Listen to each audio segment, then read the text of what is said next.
미국이 지금 발칵 뒤집혔습니다. 단 며칠 사이에 순식간에 몰려든 사람들로 인해 미국 전역의 공항이 전부 마비되었기 때문입니다. 놀라운 건 공항에 몰려든 대부분의 인파가 하나같이 한국행 비행기를 찾고 있다는 사실인데요. 심지어 어떤 이들은 짐칸이나 입석도 상관없으니 제발 한국에게 은혜를 갚을 수 있게 한국으로 보내만 달라며 애원하고 있는 상황입니다. 그렇다면 이들은 대체 한국에게 어떤 빚을 진 건지, 그리고 한국에서 그 빚을 어떻게 갚으려고 하는 건지 함께 알아보러 가실까요? 이야기를 시작하기 전에 구독과 좋아요는 눌러주셨나요? 늘 응원해 주셔서 감사합니다. 안녕하세요. 저는 뉴욕에서 소규모 통역 프리랜서로 일하는 캐서린입니다. 처음부터 LA로 떠날 계획이 있었던 건 절대 아니었어요. 사실 뉴욕에서 평범하게 통역 일을 하던 중이었는데 원래 담당자가 갑작스레 건강 문제로 일을 못하게 되면서 제가 그 자리를 대신 맡게 된 거였죠. 회사를 운영하는 지인이 급하게라도 LA에 와서 일을 진행해 줘야 한다. 스케줄이 이미 잡혀 있어 취소도 못한다며 사정했던 거예요. 망설이던 저로선 거의 거절하기 어려운 상황이었습니다. 처음엔 단순히 통역 번역 관련 미팅 몇 건만 마치고 곧장 돌아오면 되겠지라고 가볍게 여겼어요. 하지만 항공권까지 미리 예약되었고 회사 측에서도 우리가 급히 대체 인원을 찾지 못해 당신밖에 없다며 제게 강하게 부탁했거든요. 이래저래 고민하다 보니 남은 선택지는 LA로 날아가는 것밖에 없었죠. 결정적으로 마감 시한이 임박해 이번 프로젝트 실패하면 거래처 신뢰도까지 잃게 된다는 말이 큰 부담이 됐어요. 평소라면 한 번 더 생각해볼 시간을 가질 텐데 절박함과 압박감에 떠밀리듯 비행기에 몸을 실은 셈이었습니다. 한 번 발을 들여놓고 보니 짧게 갔다 올 일이 이렇게 거대한 사건으로 이어질 줄은 전혀 몰랐어요. 2025년 1월 LA에 도착했을 때만 해도 그저 며칠간 일만 마치고 돌아갈 생각이었거든요. 하지만 출장 사흘째 되던 날 창밖으로 보이는 하늘이 왠지 이상했어요. 호텔 방에서 바라본 하늘이 점점 잿빛으로 변해갔습니다. 처음엔 단순한 안개인 줄 알았는데 시간이 지날수록 더 짙어지더군요. TV를 켰더니 긴급 뉴스가 나오고 있었어요. LA 외곽에서 시작된 산불이 바람을 타고 빠르게 번지고 있다는 소식이었습니다.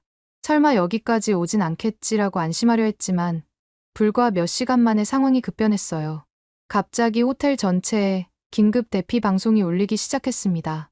경고, 산불 확산으로 인한 긴급 대피령이 발효되었습니다. 모든 투숙객은 즉시 짐을 챙겨 1층 로비로 모여주시기 바랍니다. 당황스러웠지만 어쩔 수 없이 최소한의 짐만 챙겨 밖으로 나왔어요. 엘리베이터는 이미 사람들로 가득 차 있었고 비상계단으로 내려가는 동안 불안감이 점점 커졌습니다. 도대체 이 화재가 얼마나 심각한 건지 내가 어디로 가야 할지 아무것도 몰랐거든요. 로비에 도착했을 때 이미 밖은 연기로 자욱했어요.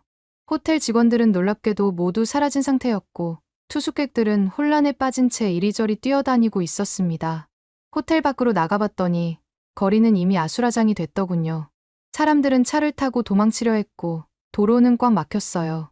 연기가 점점 짙어져 호흡도 어려웠습니다. 타는 냄새와 뜨거운 공기가 피부를 찌르는 듯했어요. 어디로 가야 할지 몰라 당황하던 찰나 갑자기 앞이 보이지 않을 정도로 연기가 자욱해졌어요. 숨을 쉴 수 없어 쓰러질 것 같았죠. 그때 누군가 제 팔을 잡았어요. 여기 계세요? 마스크 받으세요. 한국어와 영어가 섞인 다급한 목소리였습니다. 눈을 비비고 보니 응급처치복을 입은 사람이 마스크를 건네고 있었어요. 얼른 마스크를 쓰고 나니 그제야 조금 숨을 쉴 수 있었죠. 그 사람은 저를 데리고 얼마 떨어지지 않은 차량으로 안내했어요. 차 옆에는 코리안 커뮤니티 센터 구급팀이라고 쓰인 현수막이 보였습니다. 코리아타운 한인회 구조대였던 거예요. 알고 보니 LA 한인회에서 파견한 구조대가 산불 지역 곳곳을 다니며 위험에 처한 사람들을 구조하고 있었던 겁니다. 구조대원들은 저에게 마스크뿐만 아니라 물병과 얇은 담요까지 건네주었어요. 지금 바로 대피소로 가겠습니다. 너무 걱정하지 마세요라고 말하는 구조대원의 목소리에서 묘한 안정감이 느껴졌습니다. 차량에 오르자 구조대장이 괜찮으세요? 많이 놀라셨죠? 고 물었어요. 그제야 저는 눈물이 쏟아졌습니다. 공포와 안도감이 한꺼번에 밀려왔거든요. 감사합니다. 정말 어떻게 해야 할지 몰랐어요 라고 간신히 말했죠. 구조대장은 이런 상황에서 혼자 있으면 더 위험해요. 저희가 안전한 곳으로 모시겠습니다 라고 했어요. 그 말에 큰 안정감을 느꼈습니다. 차량이 이동하는 동안 창밖으로는 화염이 점점 가까워지는 것이 보였어요. 마음속으로 이들이 없었으면 진짜 목숨을 잃을 위기에 처했을지도 모른다는 생각이 들었죠. 차 안에서 문득 의문이 들었어요. 왜 이런 위험 속에서도 한인회가 이렇게 체계적으로 움직이는 거지? 구조대원 한 분에게 조심스레 물어봤더니 LA에선 산불이 흔해요. 특히 우리 코리아타운은 이런 일이 생기면 서로 돕는 문화가 있답니다라고 하셨어요. 그 말을 들으니 왠지 가슴이 따뜻해졌습니다. 당시만 해도 이 순간이 제가 한국 시스템과 인연을 맺는 출발점이 될 줄은 몰랐죠. 하지만 마음속엔 언젠가 이 빚을 꼭 갚고 싶다라는 감정이 싹트기 시작했던 것 같아요. 구조대 차를 타고 약 30분을 달려 도착한 대피소는 이미 많은 이재민과 봉사자들로 북적거리고 있었어요. 학교 체육관을 임시 대피소로 개조한 듯 했습니다. 놀라운 점은 물과 식량, 담요가 곳곳에 정리된 상태로 쌓여 있었다는 거예요. 봉사자들은 부지런히 물품을 분류하고 있었고, 심지어 영역별로 담당자까지 배치되어 있었습니다. 한쪽에선 의료팀이 연기 흡입 환자들을 돌보고 있었고, 다른 쪽에선 가족 찾기 게시판이 운영되고 있었어요. 이 모든 것이 질서 있게 움직이는 모습에 이 커뮤니티 힘이 이렇게 강하다니라며 놀랐습니다. 대피소에 도착하자마자 제게 따뜻한 물과 간식이 제공됐어요. 한 봉사자가 다가와 괜찮으세요? 필요한 거 있으신가요? 물었죠. 그분에게 이 대피소가 어떻게 이렇게 빨리 세팅될 수 있었는지 물어봤어요. 그러자 놀라운 대답이 돌아왔습니다. 한인회가 단 3일 만에 이 모든 물품을 모았어요.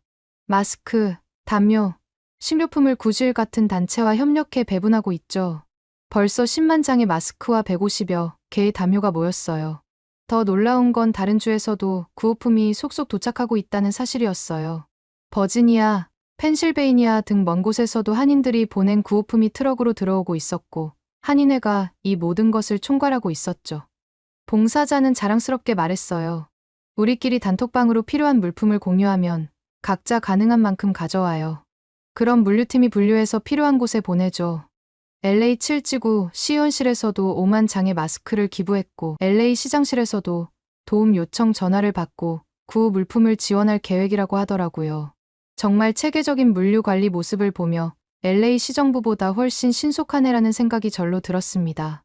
대피소 한쪽 벽에 붙은 공고문이 눈에 들어왔어요. 수어가 가능하신 분 구합니다 라는 내용이었죠. 청각장애인 이재민도 있어 수어 봉사자를 찾고 있다는 공고였습니다. 그 글을 보는 순간 왠지 제 마음이 다시 울렸어요. 사실 저는 수어를 할 수 있었거든요. 하지만 당시에는 너무 지쳐 있어서 선뜻 나서지 못했습니다.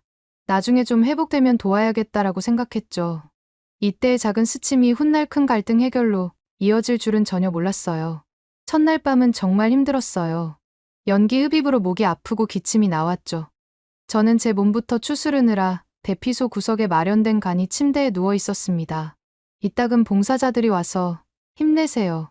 금방 괜찮아질 거예요 라며 격려해줬어요. 그들의 따뜻한 말 한마디가 큰 위로가 되었죠. 밤새 기침하며 겨우 잠이 들었는데 아침에 일어나 보니 상태가 조금 나아진 듯 했어요. 이튿날 어느 정도 안정된 후에는 봉사자를 돕고 싶다는 마음이 생겼습니다. 특히 어제 본 수어 통역 공고가 계속 마음에 걸렸어요. 용기를 내어 대피소 관리자에게 다가갔죠. 혹시 수화로 도움드릴 일 있나요? 조심스레 물어봤어요. 관리자의 표정이 밝아졌습니다. 정말이세요? 당장 필요했는데 청각장애 어르신이 계셔서 소통이 잘 안 되고 있었거든요. 그 반응에 저도 기분이 좋아졌죠. 사실 저는 한국 수어를 완벽히 구사하진 못했어요. 미국 수어는 능숙했지만 한국 수어는 기본적인 것만 알고 있었거든요. 하지만 수화 기반이 있으니 어떻게든 소통할 수 있을 거라고 판단했습니다. 관리자는 저를 한쪽 구석으로 안내했어요. 그곳엔 나이 지긋한 청각장애인 어르신이 홀로 앉아 계셨죠. 수어로 간단히 안녕하세요. 도움이 필요하신가요? 라고 인사하자 어르신의 표정이 환하게 밝아졌어요. 비록 미국식 수어였지만 어르신이 어느 정도 이해하신 듯 했습니다. 어르신은 천천히 손짓으로 당신 손이 제 목소리였어요 라고 표현하셨어요. 그 순간 저는 깊은 감동을 느꼈습니다. 단순한 손짓이 아니라 정말로 누군가에게 목소리가 될 수 있다는 사실이 가슴에 와닿았거든요. 그 이후로 저는 대피소에서 수어 통역 봉사를 시작했어요. 어르신뿐만 아니라 다른 청각장애인 이재민들에게도 식사 안내, 의료 지원 정보 등을 전달했죠. 이 활동을 통해 한인 구조대와 인연이 더욱 깊어졌어요. 봉사자들은 제게 정말 큰 도움이 됩니다라며 고마워했고, 저는 제가 받은 도움에 비하면 작은 일이라고 답했죠. 대피소에서 며칠을 지내는 동안 산불은 여전히 LA 곳곳을 위협하고 있었어요. 매일 아침 대피소에서는 브리핑이 있었는데 저도 참석해서 상황을 파악했습니다. 봉사자들은 필요한 물자 목록을 정리하고 분류했어요. 컴퓨터 시스템보다는 종이에 적힌 리스트와 사람들의 발품으로 모든 것이 돌아갔죠. 하지만 놀랍게도 이런 아날로그적 방식이 매우 효율적으로 작동했어요. 사람들의 단합과 헌신이 모든 시스템의 기반이 되었던 거죠. 이런 모습을 보며 이런 단합이 재난 상황에서 얼마나 큰 힘이 되는지 몸소 깨달았습니다. 어느 날 브리핑 중에 긴급 소식이 들어왔어요. 산불이 확산된 한 주택가에 아직도 고립된 주민들이 있다는 보고였죠.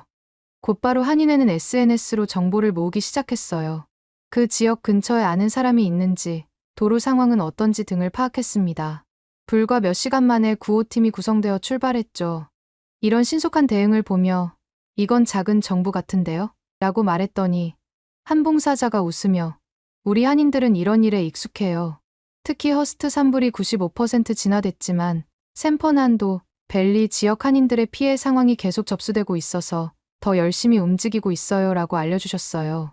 제프리 LA 한인회 사무국장도 대피소를 방문해 봉사자들을 격려했어요.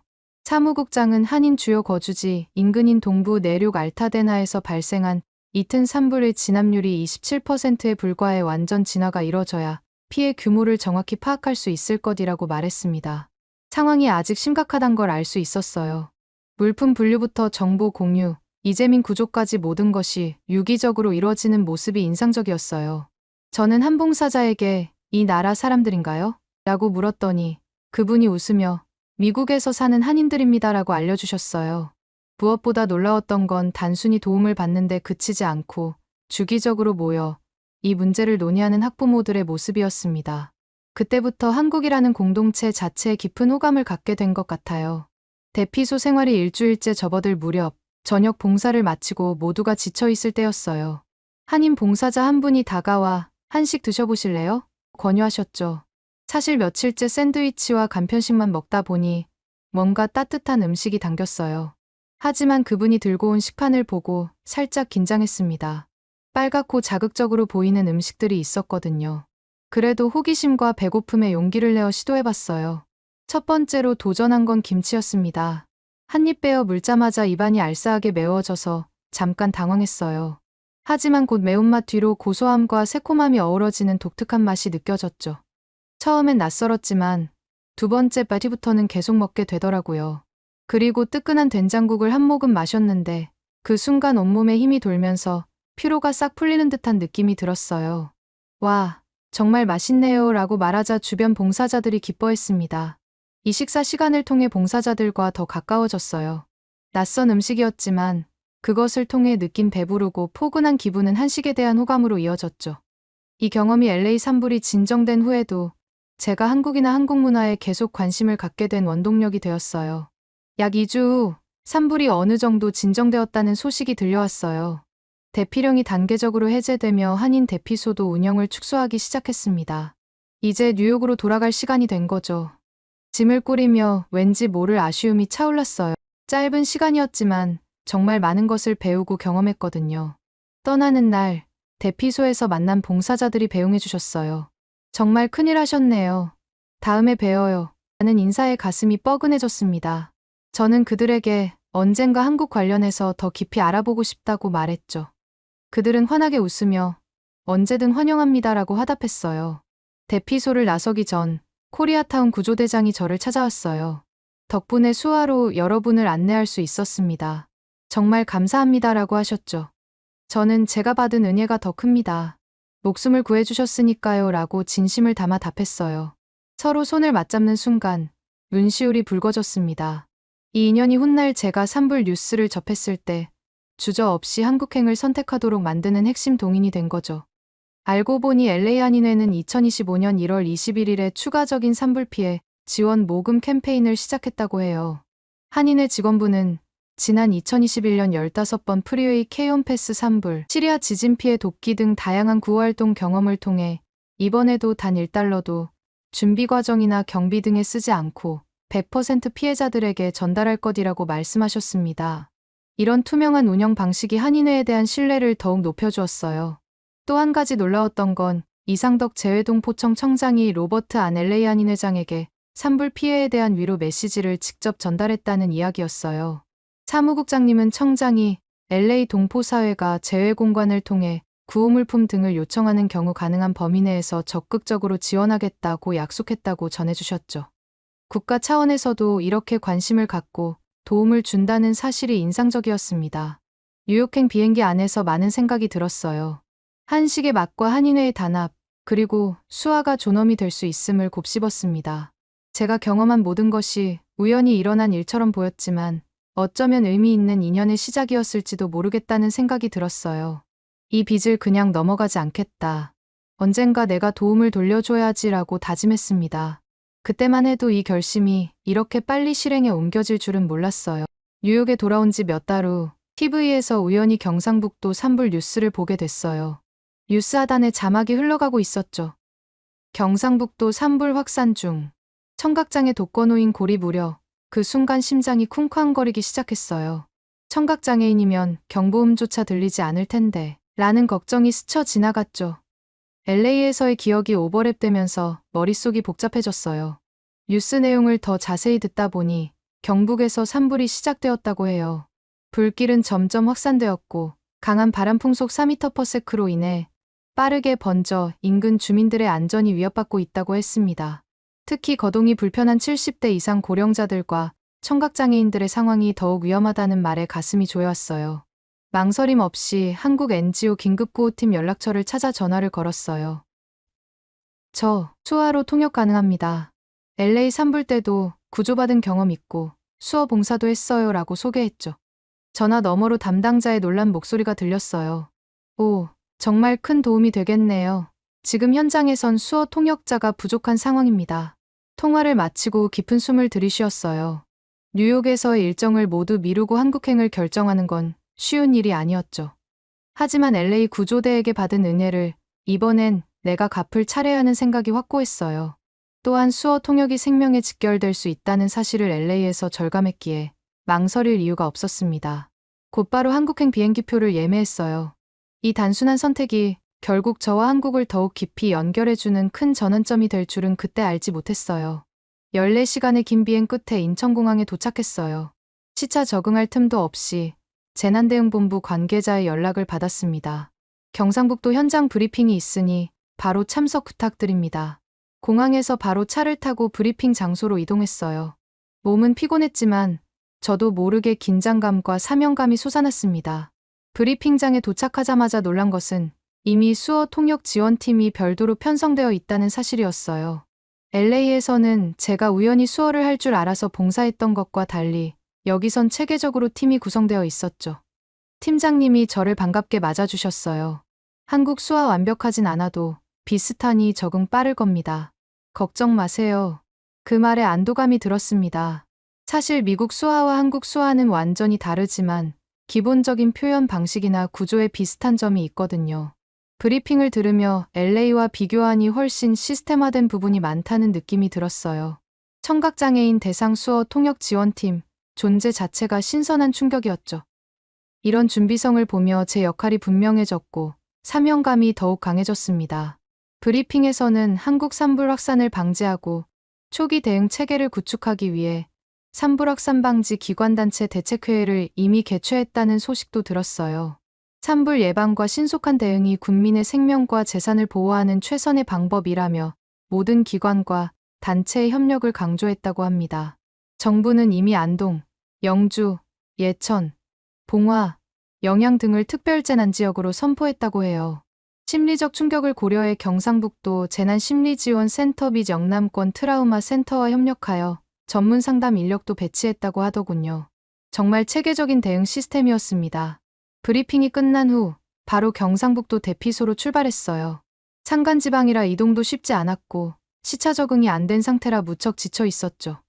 하지만 대피소에 발을 들이는 순간 구호 물자와 인파가 뒤섞인 장면이 LA 때와 오버랩되면서 묘한 기시감이 들었어요.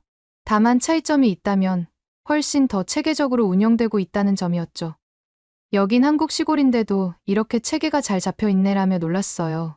대피소에 도착하자마자 한 봉사자가 급히 다가왔어요. 수어 통역자세요? 청각장애 어르신이 오셨는데 안내가 안 되고 있어요. 바로 일터로 뛰어갔죠. 한쪽에 앉아 계신 어르신께 다가가 서툴지만 손짓으로 안녕하세요. 여기로 오시면 식사의료 지원받을 수 있어요 라고 전했어요. 노인분이 처음엔 의아한 표정을 지으셨어요. 아마도 당신은 미국 사람인 것 같은데 수어를 조금 하네 라는 의문이 드셨던 것 같아요. 하지만 곧 고마움의 표정으로 바뀌었죠. 이곳에서도 LA 대피소와 마찬가지로 사람을 먼저 살리는 분위기가 느껴졌어요. 다만 규모나 체계면에서는 한층 업그레이드된 느낌이었습니다. 대피소 곳곳에는 정확한 안내문이 있었고 각 구역별로 담당자가 배치되어 있었죠. 저 또한 한인의 구조대에게 받은 기억이 겹쳐 더욱 열심히 뛰어다녔어요. 대피소에는 수백 인분의 식사를 준비하고 나눠주는 자원봉사자들의 손길이 분주했어요. 건물 앞에는 생수와 음식, 담요 등 구호물품이 가득 쌓여 있었고 이를 정리하고 배분하는 일 또한 자원봉사자들의 몫이었습니다. 경북도의회에서 이미 1,000만 원 상당의 긴급 구호물품을 전달했다는 소식도 들었어요. 또한 대한민국 시도의회 의장협의 회의 재난구호금 1,000만 원도 지원받기로 했다고 합니다. 정말 체계적인 지원 시스템이 돌아가고 있었어요. 대피소에서 일하던 중 현장 브리핑에서 충격적인 소식을 들었어요. 중증 청각장애 독거노인 김태선 님이 산불 확산 지역에 고립됐을 가능성이 높다는 거였죠. 휴대폰도 없고 대피 명령을 못 들었을 가능성이 컸어요. 게다가 지형이 험준하고 바람이 세게 불어 접근하기도 어렵다고 했습니다. 수색팀이 출동 준비 중이라는 소식을 들었어요. 담당자가 제게 말했죠. 혹시 집 안에서 창문 너머로 손짓이라도 할 수 있지 않을까요? 수어가 필요할 수도 있으니 통제본부에서 영상 중계로라도 지원해 주실 수 있을까요? 저는 망설임 없이 물론이죠. 라고 답했어요.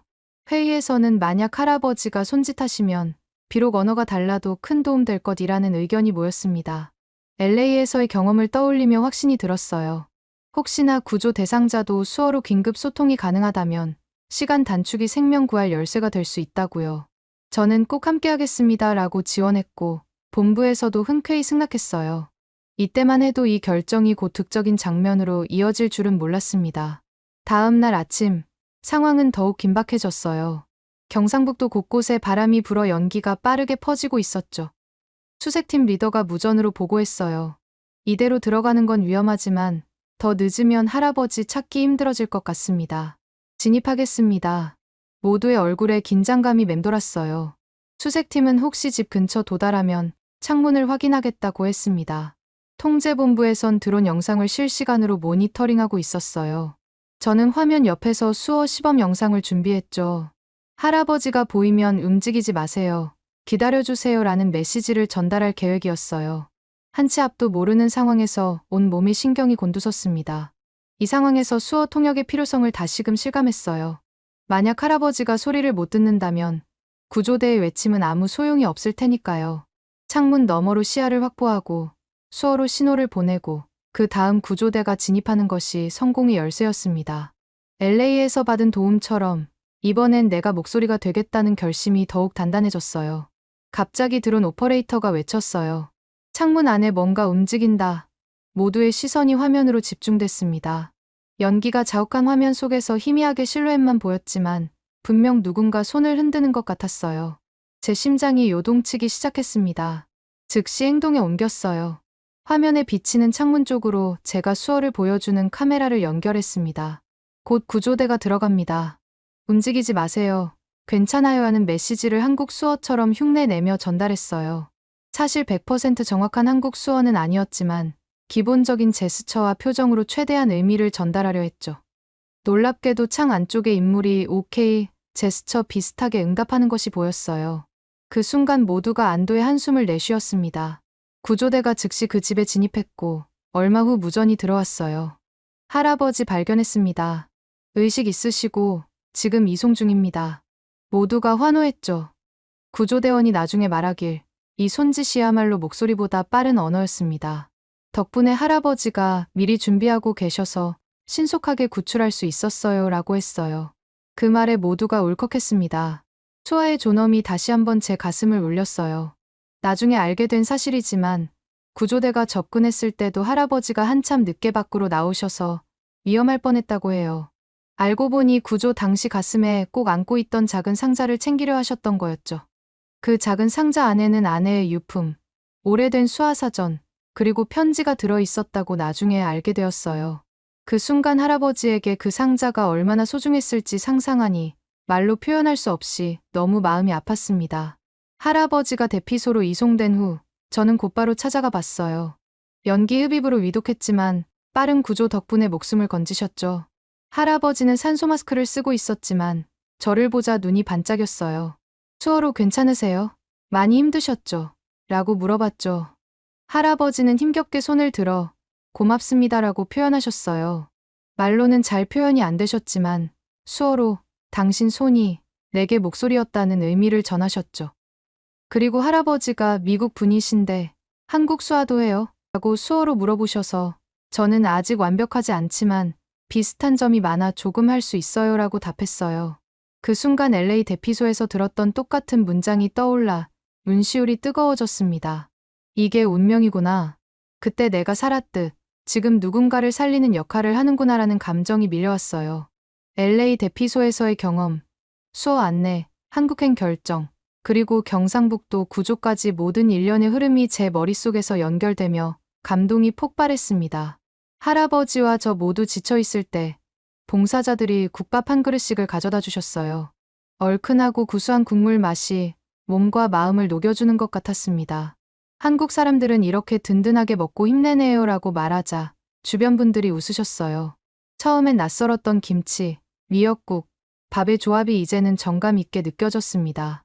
한식이 주는 포근함과 든든함이 위로가 됐어요. 할아버지도 수어로 이 밥 한 그릇이 인생을 살린다고 표현하셨어요. LA 산불 당시에도 저는 한식으로 배를 채우며 봉사자들과 가까워졌었죠. 이 한 끼의 식사를 통해 한국인의 정과 공동체 문화를 다시금 체감할 수 있었어요. 음식을 나누는 단순한 행위가 깊은 교감으로 이어진다는 걸 느꼈습니다. 대피소 환경은 사실 열악한 점도 있었어요. 대부분이 고령자인 대피 주민들은 갑작스러운 생활 환경 변화로 큰 불편을 겪고 있었습니다.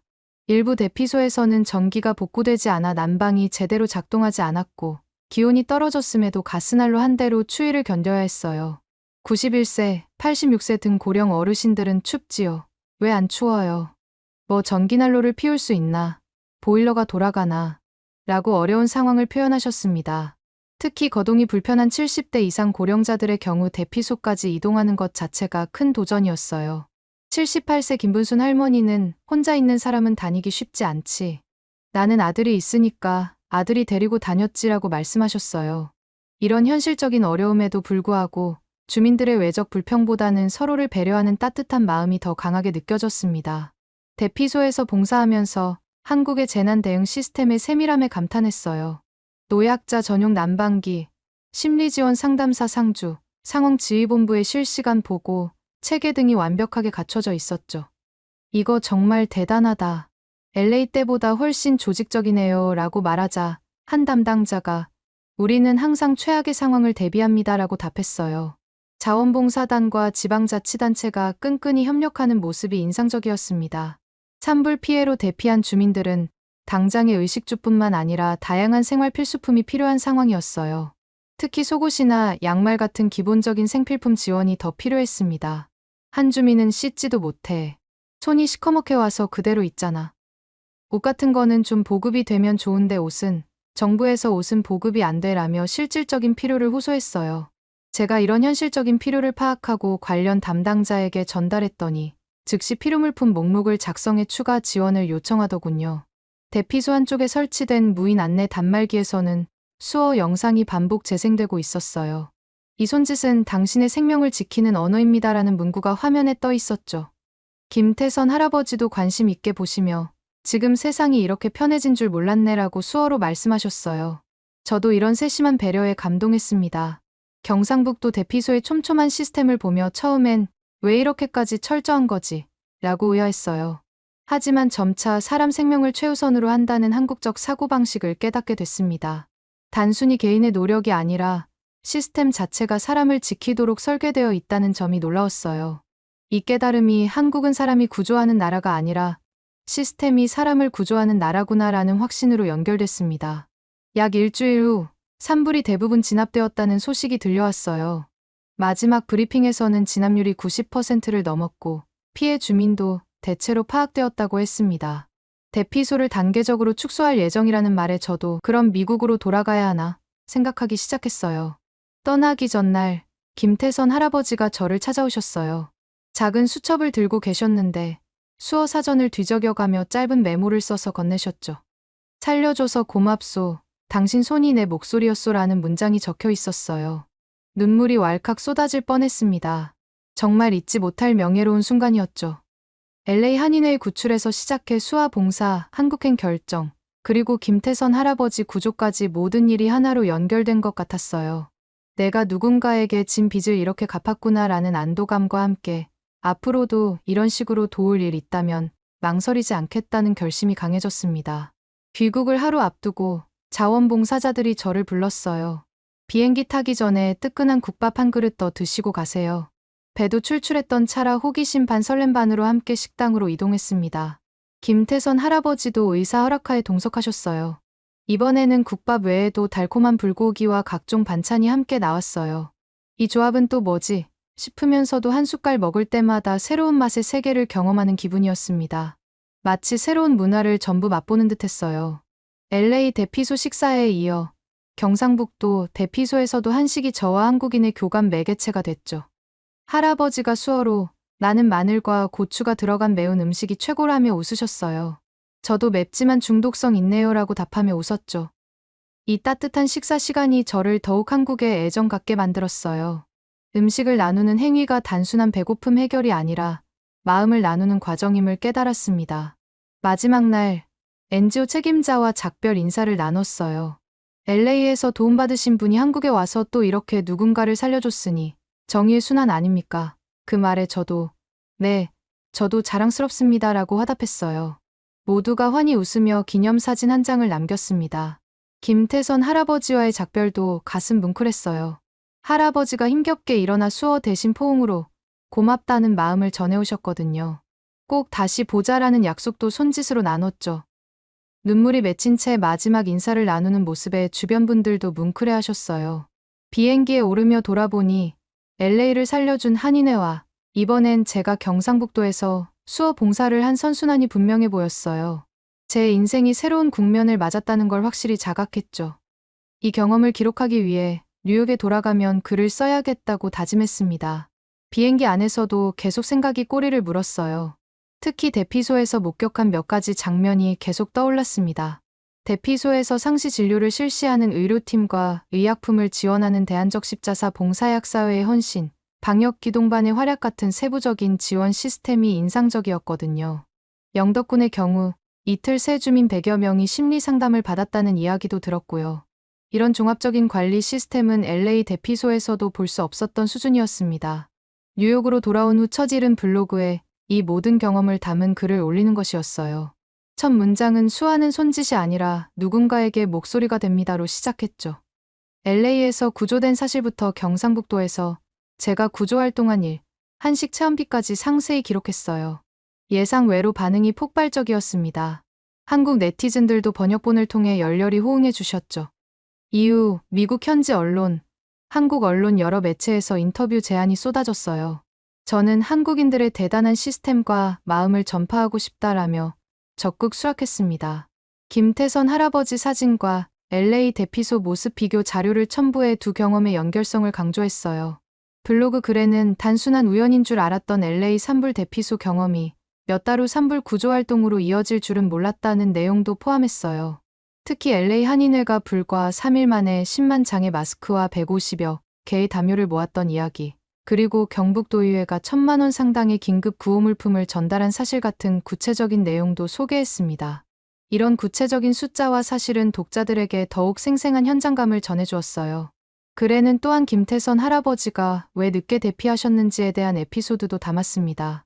그분의 귀중한 상자에 담긴 아내의 유품, 오래된 수화사전, 그리고 편지가 얼마나 소중했는지 설명하며 위기 상황에서도 인간의 감정과 소중한 가치를 지키려는 마음이 드러나는 순간이었다고 썼어요.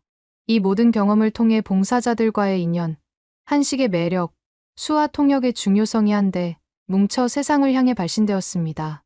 한국은 단순히 기술 선진국이 아니고 사람을 중심으로 움직이는 나라라는 결론에 많은 이들이 공감해 주셨어요. 예상치 못했던 이 여정이 전 세계에 울림을 주는 메시지가 되었고, 저에게는 더 다양한 협업과 자원봉사의 기회로 이어졌습니다. 오늘도 가끔 김태선 할아버지와 연락을 주고받습니다. 수어로 화상통화를 하면서 서로의 근황을 나누죠. 할아버지는 이제 완전히 회복되어 마을 친구들과 다시 일상을 보내고 계십니다. 그때 그 상자에 담긴 편지는 돌아가신 할머니가 할아버지에게 쓴 마지막 편지였다고 해요. 어려울 때마다 이 편지를 읽어봐요. 내가 항상 당신 곁에 있을 테니. 라는 내용이었다고 합니다. 그 편지가 화재 속에서도 할아버지에게 큰 위안과 힘이 되었던 거죠. LA 한인회와도 계속 소통하고 있어요. 로버트 안 회장님은 제 블로그 글을 읽고 이메일을 보내주셨어요. 산불 피해자를 돕던 저희가 오히려 더 큰 선물을 받은 것 같습니다. 당신의 이야기로 많은 사람들이 감동을 받고 있습니다. 라는 내용이었습니다. 이런 소통이 계속되면서 한국과 미국을 오가는 또 다른 봉사 프로젝트의 가능성도 논의 중이에요. 지난주에는 뉴욕 한인회에서 청각장애인을 위한 수어, 교실 자원봉사를 제안받았어요. 정기적으로 수어를 가르치는 일을 시작하게 됐죠. 첫 수업 때 LA와 한국에서의 경험을 나누었더니 학생들의 눈빛이 달라지더군요. 단순한 의사소통 도구가 아닌 누군가의 생명을 구하는 존엄의 언어로서 수어를 배우는 열정이 느껴졌습니다. 이제 저는 수어 통역사로서의 전문성을 더 키우기 위해 공부도 시작했어요. 특히 한국 수어에 대한 이해를 넓히고 싶어서요. 언젠가 다시 한국을 방문할 기회가 오면 더 능숙하게 소통하고 싶다는 바람 때문이죠. 단순했던 LA 출장이 제 인생의 방향을 이렇게 바꿔놓을 줄은 정말 몰랐습니다. 재난은 예고 없이 찾아오지만 그 속에서 만난 사람들과의 인연, 그리고 서로를 돕는 경험은 제 삶의 큰 선물이 되었어요. 매일 뉴스를 통해 세계 곳곳의 재난 소식을 접할 때마다 저는 이제 그 현장 속 사람들의 마음과 연결돼 있다는 느낌이 듭니다. LA의 한인회 구조대원들과 한국 자원봉사자들이 보여준 헌신이 지금도 제 가슴 속에서 따뜻하게 빛나고 있으니까요. 한국인 여러분들은 미국 사람들이 어떤 걸 가장 먼저 도와줬으면 좋겠다고 생각하시나요? 오늘의 사연은 어떠셨나요? 오늘의 사연이 마음에 드셨다면 좋아요만 한번 눌러주세요. 1초밖에 안 걸리지만 좋아요를 한번 눌러주시면 더 좋은 사연을 소개해드리는데 큰 힘이 된답니다. 긴 영상 시청해주셔서 감사합니다. 오늘도 행복한 하루 보내세요.